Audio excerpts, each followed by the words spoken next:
제28화 리처드가 복도를 따라 휘청거리면서 나오자 교도관은 벽을 파서 만든 좁은 벽장에 밀어넣었다. 둘레가 50cm밖에 안 되는 벽장에는 사방에 못이 촘촘하게 막혀 있어 죄수가 움직일 수 없었다. 교도관이 벽장 문을 쾅 닫았을 때 공기구멍으로 들어온 작은 빗줄기들이 어둠 속에 흩어졌다.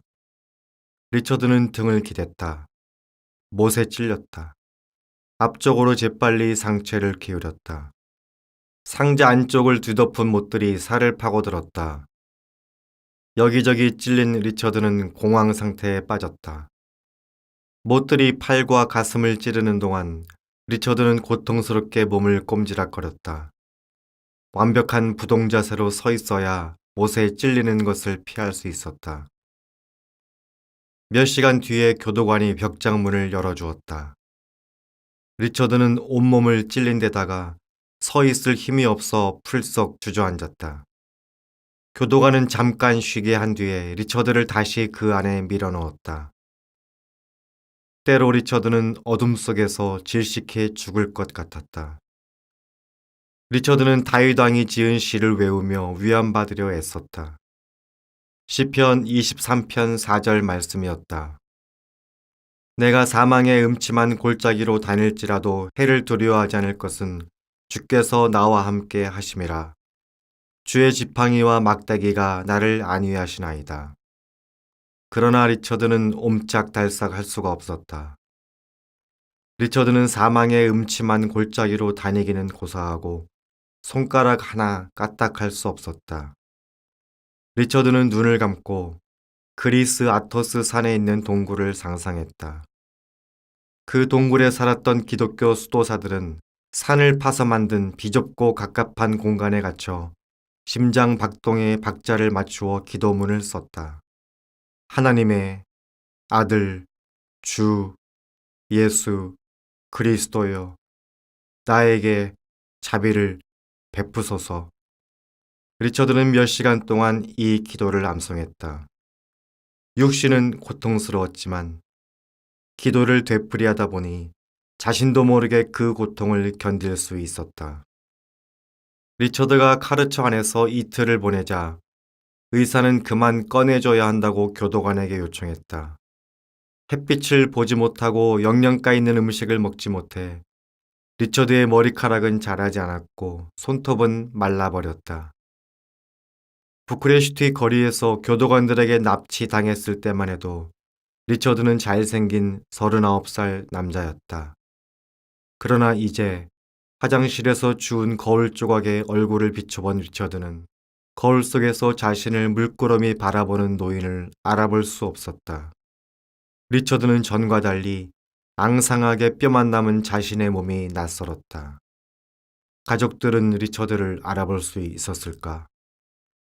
리처드의 감방에 있는 양철 컵은 그가 지옥에 있지 않다는 사실을 일깨워주는 유일한 증거물이 되었다. 지옥에는 물도 없을 테니까. 리처드는 밤마다 환각에 빠졌다. 성대한 잔치가 리처드 앞에 펼쳐졌다. 훈제 소시지가 가득 담긴 접시를 사비나가 갖다 주었다. 리처드가 가장 좋아하는 음식이었다. 리처드는 한 입 베어물 때마다 짭짤한 맛을 음미했고 우걱우걱 씹으며 즐거움을 만끽했다. 갑자기 벽이 팽창하더니 큰 도서관이 드러났다. 책 수백만 권이 리처드의 머리 위로 탑처럼 쌓여 있었다. 리처드는 소설, 시집, 전기, 과학 잡지를 즐겁게 통독했다. 잠시 후에 도서관이 사라지고 그 자리에 수많은 얼굴이 나타나 리처드를 지켜보면서 목이 빠지게 연설을 기다렸다. 그리고 그의 연설에 갈채를 보냈다. 리처드는 암울한 환각도 보았다. 섬뜩한 폭력 행위와 유혈 장면을 목격했고 교도관들이 죄수의 사지를 절단하는 장면을 비롯해 말로 표현할 수 없는 고문 광경을 보았다. 리처드는 종종 잠 못 이루고 누워 성적인 환각과 몽상에 괴로워하며 진땀투성이가 되었다. 리처드는 광야의 성 안토니오처럼 여자들이 벌거벗은 몸으로 자신을 유혹하는 장면을 보았다. 그 환각에 취한 리처드는 사비나와 사랑을 나눌 때의 느낌조차 기억나지 않았다. 독방 생활의 고독과 방치된 결핵 증세가 결합하여 리처드의 성욕을 키웠다. 성욕을 떨쳐내려고 애쓸수록 환각은 더 비정상적인 방향으로 흘러갔다. 교도관들의 고문에 고통당하던 리처드는 자신이 그렇게 고문받는 것이 당연하다고 느끼기 시작했다.